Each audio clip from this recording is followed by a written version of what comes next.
Enquanto eu pagava a mensalidade da nossa filha na creche, meu celular vibrou. Era uma mensagem do meu marido. Estou indo para a Grécia com a Jéssica. Eu saquei nossas economias. Boa sorte pagando o aluguel.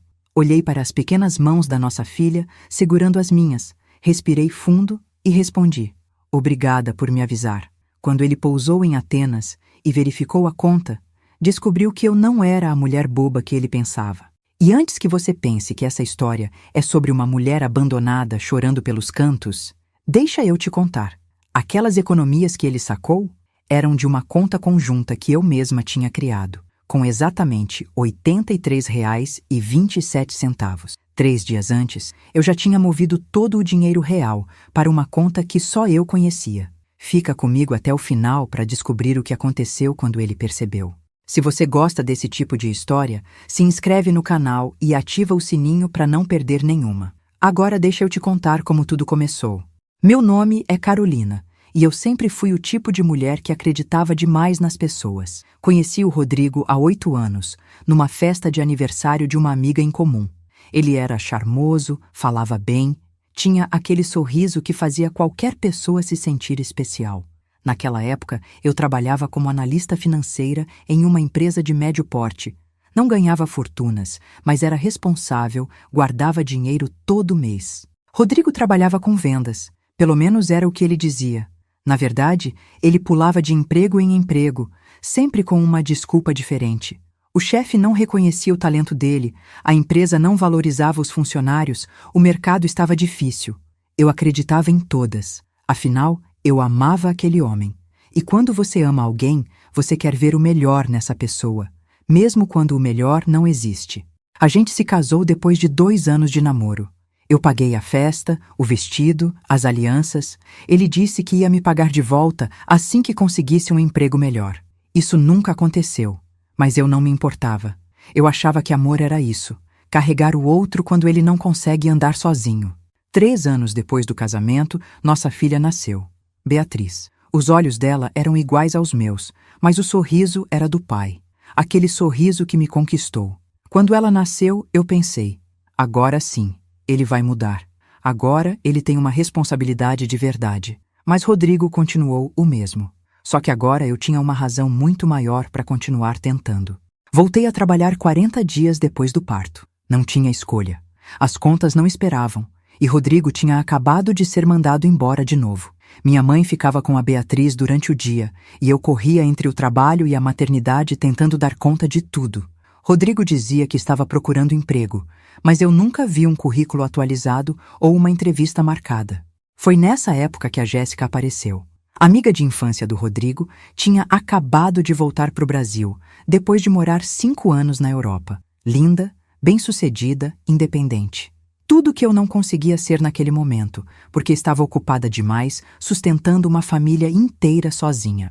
No começo, ela vinha jantar em casa de vez em quando. Trazia vinho caro, contava histórias sobre Paris e Roma, ria de tudo que o Rodrigo falava. Eu achava legal que ele tivesse uma amiga. Eu confiava nele.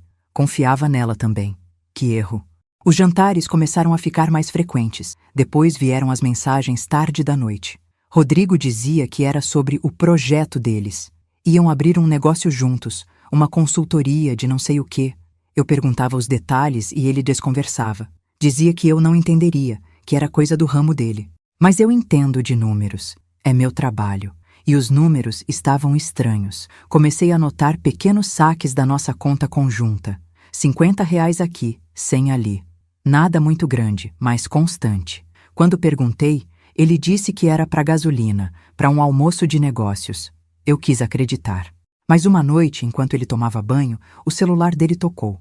Era uma mensagem da Jéssica. Mal posso esperar para a gente finalmente ficar juntos sem essa chata no caminho. 2 semanas e a gente tá na Grécia, amor. Senti meu estômago afundar. Minhas mãos tremiam tanto que eu quase deixei o celular cair. Mas eu não chorei. Não naquele momento. Respirei fundo, coloquei o celular onde estava e fui para o quarto da Beatriz. Fiquei olhando ela dormir por uns 10 minutos, tentando processar o que tinha descoberto. E foi ali, vendo minha filha tão inocente, que eu decidi. Eu não ia ser vítima dessa história. Eu ia ser a autora. No dia seguinte, comecei a agir, discretamente. Primeiro, Fiz um levantamento completo das nossas finanças. Descobri que nos últimos 6 meses, Rodrigo tinha desviado quase R$ 12.000 da conta conjunta. R$ 12.000 que eu tinha suado para guardar, pensando no futuro da nossa filha. Mas o pior ainda estava por vir. Vasculhando os extratos, encontrei uma transferência de R$ 4.000 para a conta da Jéssica. Data: aniversário dela. Ele tinha dado um presente de R$ 4.000 para a amante com o meu dinheiro, enquanto eu usava a mesma bolsa rasgada há 3 anos porque a gente precisa economizar. Respirei fundo de novo. Era o que eu mais fazia naqueles dias. Respirar fundo e pensar no próximo passo. Porque, diferente do que Rodrigo pensava, eu não era burra. Eu só tinha escolhido confiar na pessoa errada. Abri uma conta individual no mesmo dia. Transferi todo o dinheiro que restava, deixando apenas R$ 83,27 na conta conjunta. Exatamente o valor que tinha quando a gente abriu a conta juntos, 8 anos atrás. Poético, não é? Depois fui até um advogado. Uma amiga tinha indicado uma especialista em direito de família. Mulher séria, competente, já tinha visto de tudo. Quando contei minha história, ela nem piscou. Só disse: "Vamos garantir que você e sua filha fiquem protegidas e que ele responda por cada centavo." Nas 2 semanas seguintes, agi normalmente em casa. Sorria para o Rodrigo, fazia jantar, perguntava sobre o projeto dele. Ele estava tão confiante no plano que nem percebeu nada. Ou talvez nunca tivesse prestado atenção em mim de verdade. Jéssica continuava aparecendo. Eu servia o jantar, enchia a taça de vinho dela, perguntava sobre as viagens. Por dentro, eu queimava de raiva. Mas por fora, eu era a esposa perfeita. A esposa boba que não desconfia de nada. Era exatamente o que eles queriam ver. No dia marcado para a fuga deles, acordei cedo. Fiz café, preparei a Beatriz para a creche, dei um beijo no Rodrigo. "Bom dia, amor. Tenha um bom dia." Ele nem olhou direito para mim. Só murmurou alguma coisa e voltou a mexer no celular, provavelmente confirmando os detalhes da viagem. Deixei a Beatriz na creche e fiquei ali um pouco mais. Precisava daquele momento. Olhando ela brincar com as outras crianças, tão feliz, tão inocente de tudo que estava acontecendo, foi quando meu celular vibrou. A mensagem dele: "Estou indo para a Grécia com a Jéssica. Eu saquei nossas economias. Boa sorte pagando o aluguel." Li 3 vezes. Na primeira, para ter certeza do que estava escrito. Na segunda, para sentir a raiva subir. Na terceira, para saborear o momento, porque eu sabia exatamente o que ia acontecer. Respondi simplesmente: "Obrigada por me avisar." Curto e direto. Sem drama, sem choro, sem implorar para ele voltar. Nada do que ele esperava. Agora, imagina a cena. Rodrigo e Jéssica no aeroporto, se sentindo os reis do mundo. Acabaram de embarcar para o voo dos sonhos, a viagem romântica na Grécia com o meu dinheiro. Ele provavelmente mostrou a mensagem para ela, e os dois riram. Viu como ela é trouxa? Nem brigou. 12 horas de voo. 12 horas para eles planejarem o que iam fazer em Santorini, em Atenas, em Mykonos. 12 horas de champanhe e risadas às minhas custas. Ou pelo menos, era o que eles achavam. O avião pousou em Atenas às 6 da manhã, horário local. Sei disso porque fiz questão de acompanhar o voo. Queria saber exatamente o momento em que a realidade ia desabar na cabeça do Rodrigo. Imagino que ele tenha ligado o celular assim que liberaram. Primeira coisa, checar a conta para ver quanto tinha disponível. Afinal, ele achava que tinha acabado de ficar rico às minhas custas. O aplicativo do banco abriu. A conta conjunta apareceu. Saldo: R$ 83,27. Deve ter achado que era erro. Recarregou. Mesmo valor. Recarregou de novo. R$ 83,27. Não tinha nenhum erro. Era uma mulher que finalmente abriu os olhos. O celular começou a tocar. Era ele. Deixei tocar até cair na caixa postal. Tocou de novo. Caixa postal. Na terceira vez, atendi. "Carolina, onde está o dinheiro?" A voz dele estava tensa, quase desesperada. "O dinheiro está onde sempre esteve, Rodrigo. Guardado por quem realmente trabalhou para conseguir." Ele começou a gritar. Disse que eu não podia fazer aquilo, que metade era dele por direito, que ia me processar. Deixei ele falar. Quando parou para respirar, eu disse: "Conversa com a minha advogada. Ela está esperando seu contato." E desliguei. Nos dias seguintes, a situação dele só piorou. Estavam presos na Grécia sem dinheiro. A Jéssica, que achava que tinha encontrado um homem rico, descobriu que o namorado novo não tinha 1 centavo. A máscara caiu rápido. Pelo que fiquei sabendo, tiveram que pedir dinheiro emprestado para a família dela para voltar para o Brasil.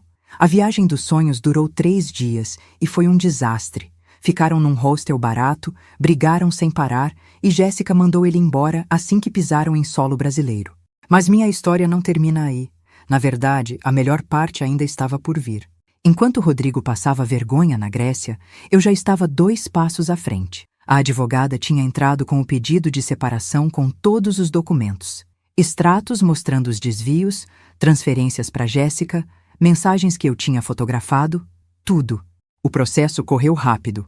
Como eu tinha provas de que ele desviou dinheiro e abandonou o lar, o juiz foi favorável em quase tudo. Fiquei com a guarda da Beatriz, com a maior parte dos bens, e ele ainda foi condenado a devolver os valores desviados. Mas a parte que mais me deu satisfação foi outra. 1 semana depois que ele voltou da Grécia, a mãe dele me ligou. Dona Marlene sempre foi justa. Quando descobriu o que o filho fez, ficou arrasada. Carolina, não tenho palavras para te pedir desculpas. O que o Rodrigo fez é imperdoável. Disse para ela que não precisava se desculpar. A culpa não era dela, mas ela insistiu em fazer alguma coisa. E o que ela fez foi cortar todo o apoio financeiro que dava para o filho. Aquele dinheiro mensal que ela mandava para ajudar com as contas, sem saber que ele nunca pagou uma conta, acabou. Rodrigo, que já não tinha emprego nem dinheiro, agora também não tinha a mesada da mãe. Em 3 meses, estava morando num quartinho alugado, trabalhando como entregador de aplicativo. Para um homem que se achava bom demais para trabalhar de verdade, foi uma queda e tanto.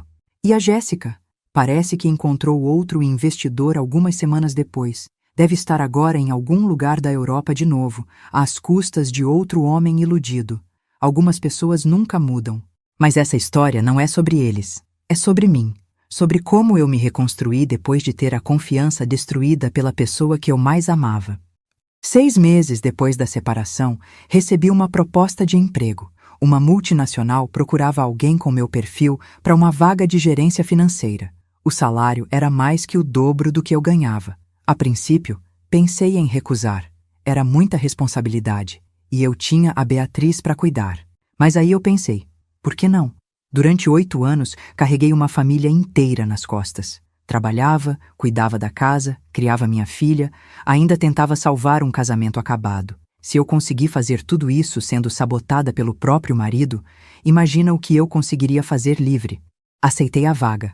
Nos primeiros 3 meses, superei todas as metas. A empresa ficou tão impressionada que me ofereceu uma promoção antes de completar 1 ano. Hoje coordeno uma equipe de 15 pessoas e ganho mais em 1 mês do que o Rodrigo ganhou na vida inteira. A Beatriz está crescendo linda e feliz. Ela vê o pai de vez em quando ele aparece, que não é sempre. Mas ela tem a mim, minha mãe, e uma rede de apoio que não deixa faltar nada. Amor, principalmente. Uma noite dessas, eu estava colocando ela para dormir e ela perguntou: Mamãe, por que o papai não mora mais com a gente? Respirei fundo, sentei na cama dela e tentei explicar. Às vezes, os adultos tomam decisões que mudam as coisas. Mas isso não significa que a gente te ama menos. Você sempre vai ser amada. Ela pensou um pouco e disse: Tudo bem, mamãe. Você já cuida de tudo mesmo. Quase chorei. De orgulho, de alívio, de 1 milhão de emoções. Porque era verdade. Eu sempre cuidei de tudo. A diferença é que agora não tenho mais um peso morto me puxando para baixo. Mês passado, encontrei a mãe do Rodrigo no supermercado.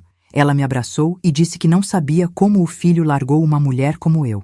Você é a melhor coisa que aconteceu na vida dele, Carolina. E ele jogou fora. Agradeci, mas pensei, não, dona Marlene. Ele foi a pior coisa que aconteceu na minha. E finalmente me livrei. A vida não é sobre esperar que as pessoas mudem. Não é sobre dar chances infinitas para quem não merece nem a primeira. É sobre reconhecer seu valor e não aceitar menos do que você merece. Passei 8 anos achando que amor era sacrifício, que ser boa esposa era aguentar calada. Hoje eu sei que amor é outra coisa. É parceria, é respeito, é construir junto. E se a pessoa do seu lado não está construindo com você, ela está destruindo. Não tem meio termo. Se você está numa situação parecida, ouvindo essa história e se reconhecendo nela, eu tenho uma coisa para te dizer. Você não é obrigada a aceitar isso. Não é fraqueza sair de um relacionamento ruim. É força. A maior força que você pode ter. E se você acha que não consegue, que depende demais da outra pessoa, eu te digo, você consegue mais do que imagina. Eu consegui. E olha que eu achava que não ia dar conta nem de pagar as contas sozinha. Há algumas semanas, Rodrigo tentou voltar. Apareceu aqui em casa falando que tinha mudado, que aprendeu a lição, que queria ser uma família de novo. Sabe o que eu fiz? Sorri, ofereci um copo de água e disse: Rodrigo, a família que você queria já existe. Sou eu e a Beatriz. Você só não faz parte. A cara que ele fez foi impagável. Mas não senti prazer. Não senti vingança. Senti só paz. Porque finalmente não precisava mais dele para nada, nem para me fazer feliz, nem para me fazer infeliz. Ele não tinha mais poder nenhum sobre mim. Ele foi embora sem falar mais nada. E eu fechei a porta e voltei para minha vida. A vida que eu construí com minhas próprias mãos. A vida que me faz acordar todos os dias orgulhosa de quem eu me tornei. Se você chegou até aqui, muito obrigada por ter ficado comigo. Essa história é real e eu espero que sirva de alguma forma para você. Nem que seja só para lembrar que você é mais forte do que pensa. Se gostou desse vídeo, deixa o like e se inscreve no canal. Se tiver uma história para contar ou quiser compartilhar sua experiência, deixa nos comentários. A gente se vê no próximo vídeo. Lembra, o melhor investimento que você pode fazer é em você mesma.